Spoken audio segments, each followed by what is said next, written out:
My ex-husband always told me he didn't want kids, but he got a new woman pregnant within weeks of our split. Now, he wants me to be an auntie to their baby and let them use my house. My husband, who is 36 years old, and I recently got divorced after 2 years of marital issues. He admitted that he had fallen out of love with me. This hit me hard because I had always been the one to care for him while he was often distant and uninterested. Despite my heartbreak, I felt relieved when we got divorced. The past 2 years had been full of troubles. I got to keep the house, and he moved to the next town over. Our divorce was finalized just a few weeks ago. Not even a week after he left, I started hearing rumors about my ex being out with a new woman. Many people I considered friends seemed to enjoy the gossip and excitedly posted online about it as if it meant nothing. Those people are not my friends anymore, but through them, I learned that my ex had moved his new 23-year-old girlfriend into his place. His sister confirmed this when she texted me about visiting them. She mentioned how strange it felt to see him so happy with his much younger girlfriend, laughing as if nothing had happened. It was also clear that my ex had likely met and started something with this woman while we were still married. I decided to delete many of my social media accounts, ignore everything, and mind my own business. I didn't expect to hear from my ex for a long time, but he called me a few days later, sounding very excited. He told me that his girlfriend was pregnant. For context, I had wanted children with him for years, but he always said no, that he didn't want them and wasn't ready. Over the phone, I asked him what was different this time. He hesitated and said he hadn't wanted our kids to be mistreated by society for looking different.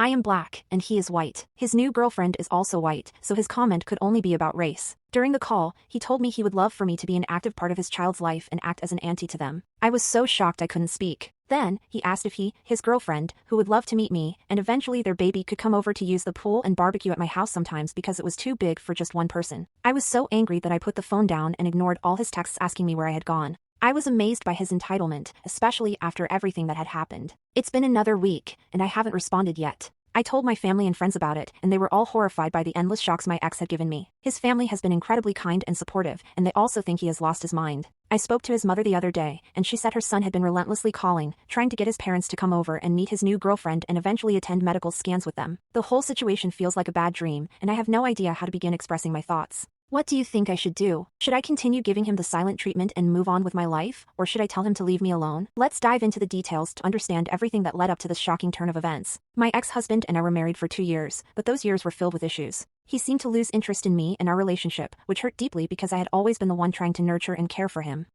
Despite my efforts, he admitted that he had fallen out of love with me. The finalization of our divorce brought a mix of emotions. On one hand, I was heartbroken. On the other hand, I felt a sense of relief because our marriage had been troubled for quite some time. We agreed that I would keep the house, and he moved to the next town over. This seemed like a fresh start for both of us. However, just a few days after our divorce was finalized, I began hearing rumors about my ex being out and about with a new woman. People I considered friends were eagerly spreading the gossip and posting about it online, as if it was a source of entertainment. Their behavior felt like a betrayal, and I decided to cut ties with them. Through these former friends, I learned that my ex had moved his new 23-year-old girlfriend into his place. This rumor was confirmed when his sister texted me. She mentioned how odd it was to see him so happy with his much younger girlfriend, acting as if nothing had happened. It was also apparent that my ex had likely started a relationship with this woman while we were still married. To protect my mental health, I deleted many of my social media accounts and tried to focus on my own life. I thought I wouldn't hear from my ex for a long time, but to my surprise, he called me a few days later. He sounded very excited and shared the news that his girlfriend was pregnant. This revelation hit me hard. For years, I had wanted to have children with him, but he always said no, claiming he wasn't ready.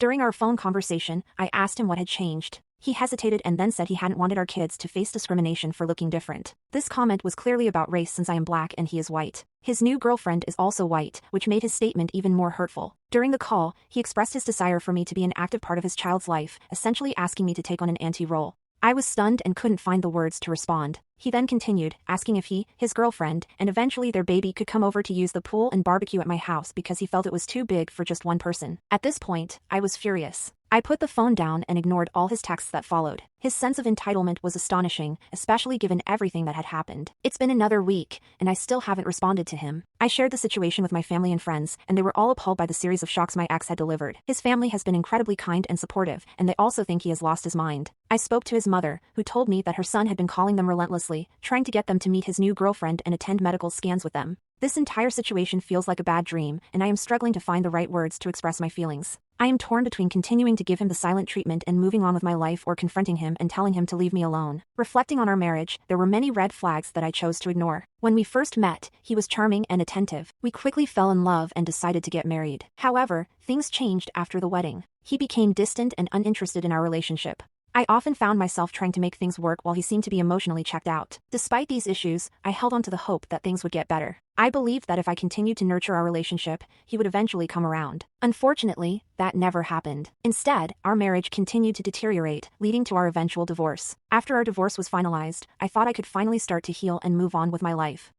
However, the news of his new relationship and impending fatherhood brought back all the pain and hurt I had been trying to move past. His comments about race and his request to use my house were like salt in the wound. As I try to process everything, I am left with a sense of betrayal and confusion. I am struggling to understand how someone I once loved and cared for could be so insensitive and entitled. This situation has made me question my own judgment and the choices I made during our marriage. While I am grateful for the support of my family and friends, I still feel a sense of loneliness and isolation. It's difficult to explain the depth of my emotions to others, even those who are closest to me. I am trying to take things one day at a time, focusing on my own well-being and trying to rebuild my life. In the meantime, I am left with the decision of how to handle my ex's request. Part of me wants to confront him and express my anger and hurt. Another part of me wants to continue ignoring him and focus on moving forward. It's a difficult decision, and I am unsure of what the best course of action is. As I navigate this challenging time, I am reminded of the importance of self-care and self-compassion. I am trying to be kind to myself and give myself the space and time I need to heal. I know that this is a process, and it will take time to fully move past everything that has happened. In the end, I hope to come out of this stronger and more resilient. I am determined to learn from this experience and use it as an opportunity for growth and self-discovery. While the road ahead may be difficult, I am confident that I can find a way to move forward and create a happier and more fulfilling life for myself.